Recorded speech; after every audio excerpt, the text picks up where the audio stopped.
ನಮಸ್ಕಾರ ಎಲ್ರಿಗೂ, welcome back to Pratima Ramesh YouTube channel. ಇವತ್ತೊಂದು ಖುಷಿ ವಿಷಯ ನಿಮ್ಮ ಹತ್ರ ಹಂಚ್ಕೊಳ್ತಾ ಇದ್ದೀನಿ. 200 ಜನ ಸಬ್ಸ್ಕ್ರೈಬರ್ಸ್ ಆಗಿದ್ದಾರೆ. ನನ್ನೆಲ್ಲ ಸಬ್ಸ್ಕ್ರೈಬರ್ಸ್ಗೂ ತುಂಬ ಹೃದಯದ ಧನ್ಯವಾದಗಳು. ಹಾಗೆ ಈ ವ್ಲಾಗ್ ಇಷ್ಟ ಆಗಿದ್ದಲ್ಲಿ ಒಂದು ಲೈಕ್ ಮಾಡಿ, ಚಾನಲ್ಗೆ ಹೊಸಬ್ರಾಗಿದ್ದಲ್ಲಿ ಸಬ್ಸ್ಕ್ರೈಬ್ ಮಾಡಿ. ನಿಮ್ಮ ಸಪೋರ್ಟ್ ನಮಗೆ ಯಾವಾಗಲೂ ಹೀಗೆ ಇರಲಿ. ನಿಮ್ಮ ಫ್ಯಾಮಿಲಿ ಫ್ರೆಂಡ್ಸ್ಗೆಲ್ಲ ಶೇರ್ ಮಾಡಿ. ಬನ್ನಿ ಈ ವ್ಲಾಗ್ ನೋಡ್ಕೊಬರೋಣ.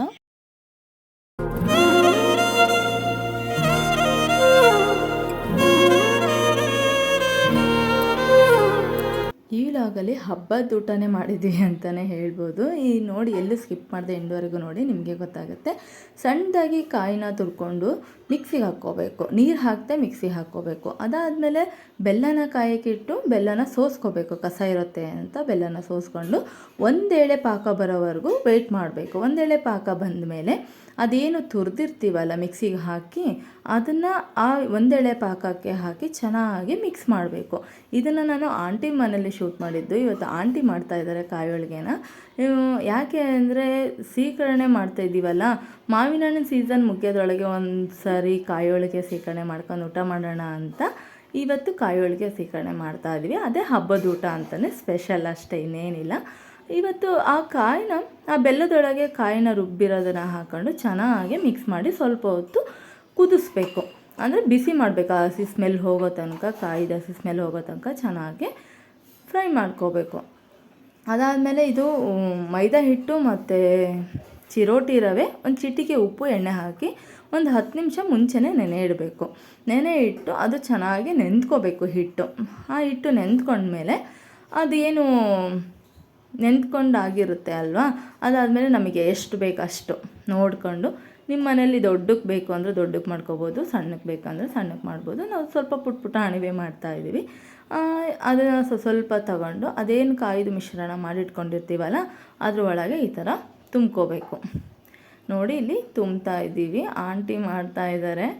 ನಮ್ಮ ಆಂಟಿ ಈ ಥರ ಕಾಯಿ ಹೋಳಿಗೆ, ಬಿಳೆ ಹೋಳಿಗೆ ಮಾಡೋದ್ರಲ್ಲೆಲ್ಲ ತುಂಬ ಎಕ್ಸ್ಪೋರ್ಟು. ನೀವು ಕಮೆಂಟ್ ಮಾಡಿ ತಿಳಿಸಿ, ನಿಮ್ಮ ಮನೇಲಿ ಈ ಥರ ಯಾರು ಎಕ್ಸ್ಪೋರ್ಟ್ ಇದ್ದಾರೆ ಅಡುಗೆಲಿ ಅಂತ. ನಮ್ಮ ಮನೇಲಿ ನಮ್ಮ ಆಂಟಿನೇ ಎಕ್ಸ್ಪೋರ್ಟು. ಈ ಥರ ಕಾಯಿ ಹೋಳಿಗೆ ಮಾಡ್ಕೊಂಡು ಅದಾದಮೇಲೆ ಮೇಲೆ ಇನ್ನೊಂದು ಬಿಳಿ ಕವರ್ ಹಾಕ್ಕೊಂಡು ಈ ಥರ ಮಾಡ್ಕೊಂಡ್ರೆ ಇನ್ನೂ ತುಂಬ ಸ್ಪ್ರೆಡ್ ಮಾಡ್ತಾ ಇರಬೇಕು. ಈ ಥರ ನಮಗೆ ಎಷ್ಟು ದೊಡ್ಡದು ಬೇಕೋ ಅಷ್ಟು ದೊಡ್ಡದು ಮಾಡ್ಕೋಬೋದು. ಪುಟಾಣಿ ಬೇಕಂದರೆ ಪುಟಾಣಿ ಮಾಡ್ಕೋಬೋದು. ಈ ಥರ ಮಾಡಿಕೊಂಡು ಬೇಯಿಸ್ಕೊಂಡ್ಬಿಟ್ರೆ ಆಗೋಯ್ತು ಬಿಳೆ ಹೋಳಿಗೆ.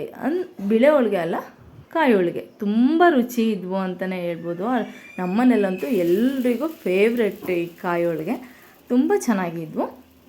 ಬಿಸಿ ಬಿಸಿ ಇದೆ ತುಪ್ಪ ಹಾಕ್ಕೊಂಡು ತಿಂತಾಯಿದ್ರೆ ನಿಜವಾಗ್ಲೂ ಎಷ್ಟು ಚೆನ್ನಾಗಿರುತ್ತೆ ಗೊತ್ತಾ.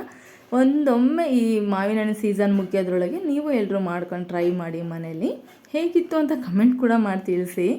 ಹಾಗೆ ಇನ್ನೊಂದು ಕಡೆ ನಾನು ಈ ಕಡೆ ಸೀಕರಣೆಗೆ ರೆಡಿ ಮಾಡ್ತಾಯಿದ್ದೀನಿ. ಮಾವಿನ ಹಣ್ಣಿನ ಸೀಕರಣೆಗೆ ಮಾವಿನ ಹಣ್ಣೆಲ್ಲ ಸಣ್ಣದಾಗಿ ಹೆಚ್ಕೊಂಡು ಮೊದಲೇ ಸಕ್ಕರೆ ಹಾಕಿಟ್ಕೊಬಿಟ್ಟಿದ್ದೆ ಪಾತ್ರೆಗೆ. ಏಕೆಂದರೆ ಮಾವಿನ ಹಣ್ಣೆಲ್ಲ ಈ ಥರ ಎಲ್ಲ ಮಾಡಿ ಹಾಕೋದ್ರೊಳಗೆ ಸಕ್ಕರೆ ಕರಗೋಗ್ಬಿಡುತ್ತೆ ಅಂತ ಮಾವಿನ ಹಣ್ಣಿನ ಸೀಕರಣೆ ನಾನು ಈ ಕಡೆ ರೆಡಿ ಮಾಡ್ತಾಯಿದ್ದೀನಿ.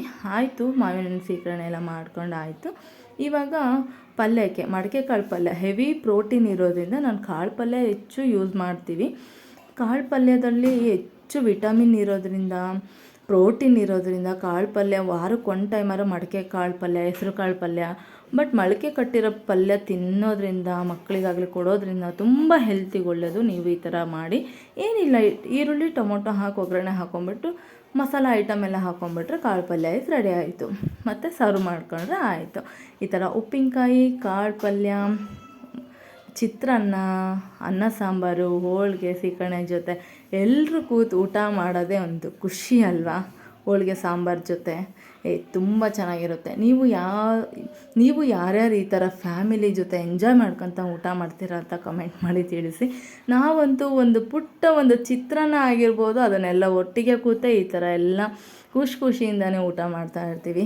ಖುಷಿಯಿಂದ ಊಟ ಮಾಡಿದ ಆದಷ್ಟು ನಮ್ಮ ಹೆಲ್ತಿಗೆ ಒಳ್ಳೆಯದು ಅಂತಲೇ ಹೇಳ್ಬೋದು.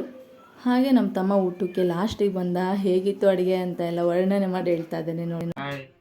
ಸೂಪರ್ ಅಡುಗೆ ಮಾತ್ರ ಸೂಪರ್. ಯಾರು ಮಾಡಿದ್ದ ಹೇಳ್ರಿ? ಯಾರು? ಪ್ರತಿಮಾ ಅವರು. ಸಬ್ಸ್ಕ್ರೈಬ್ ಮಾಡ್ಕೊಳ್ಳಿ.